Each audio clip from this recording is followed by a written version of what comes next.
آج پہلی رمضان اور پہلی دولت والی جمعرات کا دن آ چکا ہے، جس کا برسوں سے انتظار تھا۔ آج کسی بھی وقت اللہ کی لاڈلی سورت صرف 33 بار پڑھ لو، اگلی جمعرات تک مالا مال ہو جاؤ گے۔ یقین نہیں آتا تو بے شک آزما لو۔ بسم اللہ الرحمن الرحیم۔ آج رمضان کی پہلی تاریخ پہلی جمعرات کے دن کا خاص وظیفہ لے کر آیا ہوں، جسے پڑھتے ساتھ ہی لاکھوں نہیں کروڑوں ملیں گے۔ جس حاجت کے لیے دعا مانگو گے اللہ فوراً عطا فرمائے گا۔ جس کے لیے انسان خواب دیکھتا ہے، سوچتا ہے کہ کاش کبھی میرے پاس بھی گاڑی ہو، میرے پاس بھی بڑا گھر ہو، میرا بھی اچھا کاروبار ہو، میری حاجات بھی پوری ہو جائیں، میں بھی اپنے بچوں کے اخراجات اور خواہشات کو پورا کر سکوں، میں بھی اچھے اور مہنگے کپڑے پہن سکوں۔ تو آج موقع ہے۔ آج پہلی رمضان جمعرات کے دن یہ وظیفہ پڑھنے کی دیر ہے۔ آپ کے تمام خواب، تمام حاجات، تمام خواہشات صرف 1 منٹ کے وظیفے سے پوری ہو جائیں گی۔ آپ کے وہ خواب، آپ کی وہ دعائیں، آپ کی وہ حاجات جو کئی سالوں سے پوری ہونے کا نام نہیں لے رہی، تو آج یہ وظیفہ پڑھتے دوران ہی آپ کو محسوس ہو جائے گا کہ رب کریم نے آپ کی سن لی ہے، آپ کی حاجات پوری ہو گئی ہیں۔ یہ کب ہوتا ہے؟ جب رب کی ذات راضی ہو جاتی ہے۔ آج آپ کے لیے بہت ہی نایاب اور مجرب وظیفہ لے کر آیا ہوں۔ آج ہر کوئی مصروف ہے۔ اس مصروفیت کے دور میں آج وہ آزمودہ اور بہترین وظیفہ لے کر آیا ہوں، جسے پڑھ کر آپ کے بڑے سے بڑے مسائل کا خاتمہ بھی ہو جائے گا، بڑی سے بڑی حاجت بھی پوری ہو جائے گی، اور رب کریم سے جس حاجت کی نیت کر کے بیٹھو گے، مصلی چھوڑنے سے پہلے پہلے وہ حاجت بھی پوری ہو جائے گی۔ آج ہم بہت سے ایسے لوگوں کو دیکھتے ہیں جن کے پاس گاڑیاں ہیں، بڑے بڑے بنگلے ہیں، بڑے بڑے کاروبار ہیں، اور وہ پیسے کو پیسہ سمجھتے ہی نہیں۔ اخراجات اتنے کہ ہم سوچ کر حیران رہ جاتے ہیں کہ اتنا پیسہ کہاں سے آ رہا ہے۔ یہ سب رب کی دین ہے۔ جب رب کی ذات ان کو عطا کر سکتی ہے، ان کو گاڑیوں، بنگلوں، کاروں کا مالک بنا سکتی ہے، تو پھر آپ کی حاجات کیوں پوری نہیں ہو سکتی؟ آپ بھی رب کے بندے ہیں۔ آج مانگ لو، آج رب سے خزانے لوٹنے کا، آج رب سے من پسند فیصلے کروانے کا، من پسند حاجات پوری کروانے کا، اپنی ہر بات رب کریم سے منوانے کا وظیفہ آپ کے حوالے کروں گا۔ آج پہلی رمضان جمعرات کے دن یہ وظیفہ پڑھ لو۔ آپ رب کریم سے مانگ مانگ کر تھک جاؤ گے، رب کے خزانوں میں کبھی کمی نہیں آئے گی۔ وہ لوگ جن کے کاروبار چلتے چلتے بند ہو رہے ہیں، آج جو لوگ کہتے ہیں کہ ہمارا کام ہوتے ہوتے رہ جاتا ہے، ہم رات کو یقین کر کے سوتے ہیں کہ صبح یہ کام ہو جائے گا، صبح اس مقصد میں کامیابی مل جائے گی، صبح اٹھتے ہی کوئی نہ کوئی ایسا معاملہ بن جاتا ہے کہ کام ہاتھوں سے نکل جاتا ہے۔ اگر آپ کے ساتھ بھی ایسا ہوتا ہے، آپ کا ہر کام ہاتھوں سے نکل جاتا ہے، آپ کو کامیابی پر یقین ہوتا ہے، پھر بھی کوئی نہ کوئی مسئلے مسائل سے، کسی نہ کسی رکاوٹ سے آپ کا کام رہ جاتا ہے۔ اس طرح وہ بیٹیاں جن کے رشتے نہیں ہو رہے، یا رشتے ہوتے ہیں ٹوٹ جاتے ہیں، بات بنتے بنتے رہ جاتی ہے، کوئی رشتہ دار، کوئی دوست احباب رکاوٹ بن جاتا ہے، تو آپ نے بالکل بھی مایوس نہیں ہونا۔ اللہ بڑا کریم ہے۔ آج پہلی رمضان جمعرات کے دن یہ وظیفہ پڑھیے۔ میرا رب ہر طرح کی رکاوٹوں، بندشوں کو جڑ سے اکھاڑ پھینکے گا، اور آپ رب کریم سے جو بھی مانگیں گے میرا رب ضرور عطا فرمائے گا۔ اور بے شک میرا رب ہر شے پر قادر ہے۔ وہ رب جب دینے پر آتا ہے، نہ شکلیں دیکھتا ہے، نہ ہی اعمال دیکھتا ہے، بس چھپڑ پھاڑ کر عطا فرماتا ہے۔ ہمیں مانگنے کا طریقہ نہیں آتا۔ اللہ کی ذات جو ہر وقت اپنی رحمت کی بارش برسانے کو تیار ہے۔ آج بھی موقع ہے، آج بھی نہ مانگا تو کب مانگو گے؟ پہلی رمضان جمعرات کا دن سال میں صرف ایک بار آتا ہے، اور جو بندہ اس دن کو پا لیتا ہے، اس دن کی قدر کر لیتا ہے، آج کے دن اس وظیفے کو پڑھ لیتا ہے، وہ کبھی کسی کا محتاج نہیں رہتا۔ کل کے پچھتاوے سے بہتر ہے کہ آج 1 منٹ کا وظیفہ پڑھ لیا جائے۔ اگر آپ اپنی زندگی کا 1 منٹ نکال کر اس وظیفے کو نہیں دے سکتے، 1 منٹ رب کعبہ کا یہ ذکر نہیں کر سکتے، یہ وظیفہ نہیں پڑھ سکتے، تو پھر آپ کبھی بھی کامیاب ہو ہی نہیں سکتے۔ آج کا دن بہت خاص دن ہے۔ آج اگر کوئی بیکاری فقیر جو سمجھتا ہے وہ کبھی بھی کامیاب ہو نہیں سکتا، ایک ایسا بندہ جو مایوس ہو چکا ہے، جو تھک ہار چکا ہے، جو بڑے بڑے اعمال پڑھ پڑھ کر تھک چکا ہے، پھر بھی کوئی فائدہ نہ ہوا، آج پہلی رمضان جمعرات کے دن یہ وظیفہ پڑھے، غیب سے ہر حاجت پوری ہو جائے گی، ہر مقصد میں کامیابی یقینی ہو جائے گی۔ آپ چاہے دنیا جہاں کے کسی بھی کونے سے تعلق رکھتے ہوں، آپ انڈیا سے ہیں، پاکستان سے ہیں، بنگلہ دیش، جاپان، مسقط، دنیا کے کسی بھی کونے سے آپ کا تعلق ہے، جب بھی آپ کے ملک میں رمضان کی پہلی تاریخ جمعرات کا دن آ جائے تو آپ نے یہ وظیفہ کسی صورت نہیں چھوڑنا۔ آج آپ نے یہ وظیفہ لازمی پڑھنا ہے۔ آپ چاہے صبح نماز فجر کے بعد پڑھ لیں، چاہے تو نماز ظہر کے بعد پڑھ لیں، چاہے تو نماز عصر، مغرب، عشاء، کسی بھی نماز کے بعد آپ یہ وظیفہ پڑھ سکتے ہیں۔ نہ وقت کی کوئی پابندی ہے، نہ جگہ کی کوئی قید ہے۔ آپ دکان پر ہیں، دکان پر پڑھ لیں، دفتر، کاروبار، سفر میں چلتے پھرتے پڑھ لو، لیکن آج کا یہ خاص وظیفہ کسی صورت مت چھوڑنا۔ وقت کی نزاکت کو مد نظر رکھتے ہوئے آئیے آج کے اس خاص عمل کی طرف چلتے ہیں۔ لیکن اس سے پہلے آپ سے گزارش ہے کہ اگر آپ اس چینل پر نئے ہیں اور آپ نے اس چینل کو ابھی تک سبسکرائب نہیں کیا تو خدارا اس چینل کو ابھی سبسکرائب کر لیں، کیونکہ ایسے بہت سے وظائف، بہت سے اعمال آپ کے حوالے ڈیلی بیسس پر کرتا رہوں گا۔ اب عمل کیا ہے؟ آج پہلی رمضان جمعرات کے دن صبح سے لے کر شام تک پورا دن پوری رات آپ کے پاس موجود ہے۔ کسی بھی وقت آپ یہ وظیفہ پڑھ سکتے ہیں۔ باوضو مصلی پر بیٹھ کر یا چلتے پھرتے آپ نے سب سے پہلے اللہ کے حبیب صلی اللہ علیہ وآلہ وسلم کی ذات مبارکہ پر 3 بار درود پاک پڑھنا ہے۔ درود پاک آپ کوئی سا بھی پڑھ سکتے ہیں۔ آپ مختصر اور آسان سا درود صلی اللہ علی محمد پڑھ لیں، آپ صلی اللہ علیہ وآلہ وسلم پڑھ لیں، یا آپ نماز والا درود ابراہیمی پڑھ لیں تو یہ سب سے بہتر ہے، کیونکہ درود ابراہیمی کی فضیلت و برکت سب سے زیادہ ہے۔ اور روایات میں آتا ہے کہ ہمارے پیارے آقا صلی اللہ علیہ وآلہ وسلم بھی تمام درودوں میں درود ابراہیمی کو ہی سب سے زیادہ محبوب رکھتے تھے، سب سے زیادہ پسند کرتے تھے۔ تو آپ نے کوشش کرنی ہے کہ درود ابراہیمی ہی پڑھیں۔ ایک بار ثواب کی نیت سے میرے ساتھ بھی پڑھیے گا۔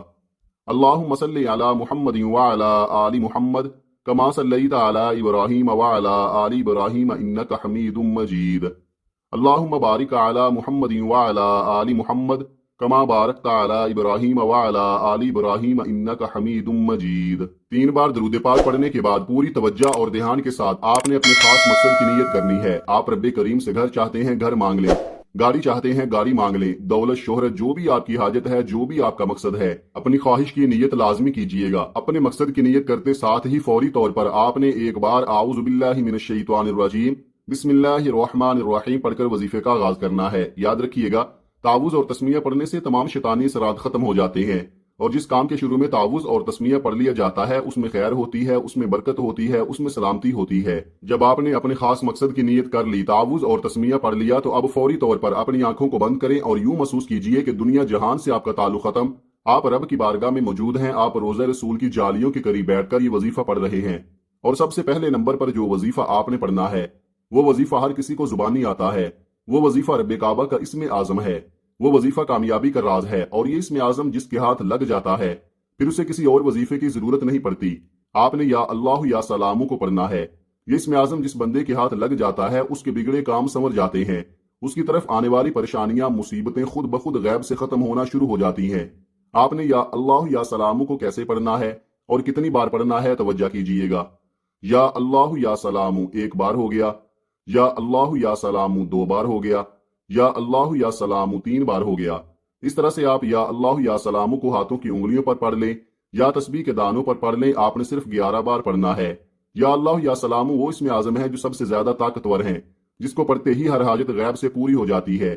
آپ نے 11 بار یا اللہ یا سلامو پڑھتے دوران جلد بازی نہیں کرنی، بالکل آرام آرام سے، دھیان سے اور ٹھہر کر پڑھنا ہے، اچھی طرح گن کر پڑھنا ہے، کیونکہ چھوٹے وظیفے کا مقصد یہ ہوتا ہے کہ آپ توجہ کے ساتھ، دھیان کے ساتھ پڑھ کر رب کریم سے مانگیں۔ پہلے نمبر پر 11 بار یا اللہ یا سلامو کو پڑھتے ساتھ ہی فوری طور پر دوسرے نمبر پر جو وظیفہ آپ نے پڑھنا ہے وہ آج کا خاص الخاص وظیفہ ہے۔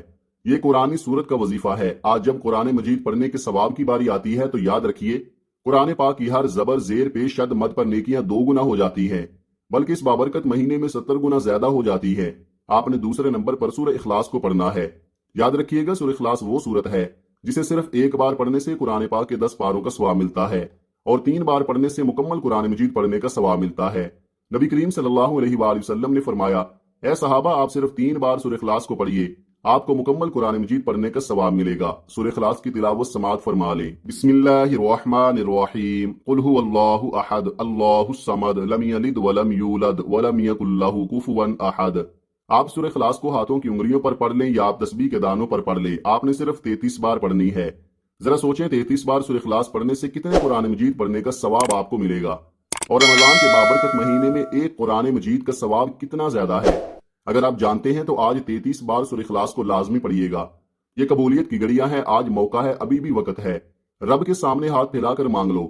پہلے نمبر پر آپ نے یا اللہ یا سلامو کو 11 بار پڑھنا ہے، دوسرے نمبر پر سورہ اخلاص کو 33 بار پڑھنا ہے۔ یہ قبولیت کا دن اگر آپ کے ہاتھوں سے نکل گیا، آپ نے لاپرواہی کی، تو پورے سال کا پچھتاوا مقدر ہو جائے گا، کیونکہ یہ دن ایک بار نکل گیا تو پورا سال انتظار کرنا پڑے گا۔ سورہ اخلاص کو صرف 33 بار پڑھنے کے بعد تیسرا اور آخری وظیفہ جو آج کا آخری عمل ہے، جس کے بغیر یہ وظیفہ نامکمل ہے، وہ عمل کیا ہے؟ وہ عمل رب کعبہ کی صرف ایک صفت ہے جو غیب سے مدد لے کر آتی ہے۔ یہ صفت ایسی صفت ہے جو مانگ کر گزارا کرتا ہے۔ جو بند گلی میں جا چکا ہے، جس کی مدد کوئی نہیں کرتا، وہ بندہ بھی اس صفت سے رب کو پکار لے تو غیبی مدد سے مالا مال ہو جاتا ہے۔ آپ نے یا مسبب الاسباب کو پڑھنا ہے۔ یہ ایک ایسا اسم اعظم ہے کہ وہ پریشانیاں، وہ مصیبتیں جو آپ کی طرف آنے والی ہیں، جن کو نہ آپ جانتے ہیں نہ میں جانتا ہوں، رب کی ذات جانتی ہے۔ یا مسبب الاسباب پڑھنے سے آپ کی طرف آنے والے مسائل بھی غیب سے ختم ہو جائیں گے، آپ کی طرف آنے والی پریشانیاں بھی غیب سے ختم ہو جائیں گی، اور انسان جس چیز پر نظر رکھتا ہے وہ آپ کی ہو جاتی ہے، جس چیز میں ہاتھ ڈالتا ہے وہ سونا ہو جاتی ہے، جو کئی سالوں سے نہ مل سکا۔ آج پہلی رمضان جمعرات کے دن یہ 3 اعمال بتائے گئے طریقے ترتیب اور تعداد سے پڑھتے ہی مل جائے گا۔ ایک ایک نقطہ ایک ایک بات بہت اچھے سے سمجھا رہا ہوں۔ اب آپ نے یا مسبب الاسباب کو کیسے پڑھنا ہے اور کتنی بار پڑھنا ہے توجہ کیجئے گا۔ یا مسبب الاسباب 1 بار ہو گیا، یا مسبب الاسباب 2 بار ہو گیا، یا مسبب الاسباب 3 بار ہو گیا۔ اس طرح سے آپ یا مسبب الاسباب کو ہاتھوں کی انگلیوں پر پڑھ لیں یا تسبیح کے دانوں پر پڑھ لیں، آپ نے صرف 21 بار پڑھنا ہے۔ یا مسبب الاسباب پڑھتے دوران آپ نے کسی سے بات نہیں کرنی، نہ کوئی آپ سے بات کرے گا۔ آپ نے توجہ دھیان کے ساتھ آنکھوں کو بند کیے ہوئے جولی پھیلا کر یقین کامل سے پڑھتے چلے جانا ہے۔ آپ دل ہی دل میں مانگتے چلے جائیں اور زبان پر وظیفہ پڑھتے رہیں۔ پہلے نمبر پر آپ نے 11 بار یا اللہ یا سلامو کو پڑھنا ہے، دوسرے نمبر پر آپ نے 33 بار سورہ اخلاص کو پڑھنا ہے، تیسرے نمبر پر آپ نے 21 بار یا مسبب الاسباب کو پڑھنا ہے۔ جب آپ یہ تینوں اعمال بتائے گئے طریقے اور ترتیب سے پڑھ لیں تو آخر میں پھر 3 بار درود پاک پڑھیں جو آپ نے عمل کے شروع میں پڑھا تھا۔ اب آپ کا عمل مکمل ہو گیا۔ اب فوری طور پر دونوں ہاتھ اٹھا کر اپنے گناہوں کی سچی توبہ کریں۔ جیسے ہی دل کو سکون مل جائے کہ رب کریم نے سچی توبہ قبول فرما لی ہے، پھر ضد کر کے مانگے، اللہ بہتر نہیں بہترین سے نوازے گا انشاءاللہ۔ جن لوگوں کی دعائیں اور حاجات قبول نہیں ہوتی، بڑی وجہ یہ ہے کہ بعض اوقات انسان سے کوئی غلطی کوتاہی ایسی ہو جاتی ہے کہ وہ رب کی پکڑ میں آ جاتے ہیں، اور جب کوئی بندہ رب کی پکڑ میں آ جاتا ہے پھر جو کچھ مرضی کر لے، آپ کی دعائیں آپ کے وظیفے فائدہ نہیں دیتے۔ اس لیے آپ نے یہ وظیفہ پڑھ کر اپنے گناہوں کی سچی توبہ کرنی ہے۔ جیسے ہی دل کو سکون مل جائے کہ رب نے سچی توبہ قبول کر لی ہے، اب رب راضی ہے، اب ضد کر کے مانگنے کا وقت ہے، اب خزانے لوٹنے کا وقت ہے، اب اپنی ہر بات منوانے کا وقت ہے، اب انعامات سے جولیاں بھرنے کا وقت ہے۔ ہو سکے تو سجدے کی حالت میں رب کریم سے مانگیے گا۔ میرا رب 70 ماؤں سے زیادہ پیار کرتا ہے، وہ ہر شے پر قادر ہے، وہ جب دیتا ہے نہ شکلیں دیکھتا ہے نہ اعمال دیکھتا ہے، اپنے پیارے حبیب کے صدقے چھپڑ پھاڑ کر عطا فرماتا ہے۔ خدارا آج یہ وظیفہ خود بھی پڑھیں، دوسروں کو بھی بتائیں۔ یہ وظیفہ آپ کی زندگی کی ہر خواہش ہر حاجت کو پورا کر دے گا انشاءاللہ۔ دعا ہے کہ رب کریم میرا سنانا اور آپ کا سننا اپنی پاک بارگاہ الہی میں قبول و منظور فرمائے، جو مانگا مقدر فرمائے، جو نہیں مانگ سکے بن مانگے عطا فرمائے، آمین۔ محترم ناظرین، اپنے رزق میں برکت، وسعت اور کشادگی کے لیے اللہ تعالیٰ کے 99 ناموں میں سے کوئی ایک نام کمنٹ میں ضرور لکھیں۔ جزاک اللہ خیرا۔ اللہ تعالیٰ ہم سب کا حامی و ناصر ہو، آمین۔ اپنا بہت سارا خیال رکھیے گا اور مجھے بھی اپنی نیک دعاؤں اور نیک تمناؤں میں لازمی یاد رکھیے گا۔ ملتے ہیں کسی اگلی ویڈیو میں، تب تک کے لیے اللہ حافظ۔ السلام علیکم ورحمۃ اللہ وبرکاتہ۔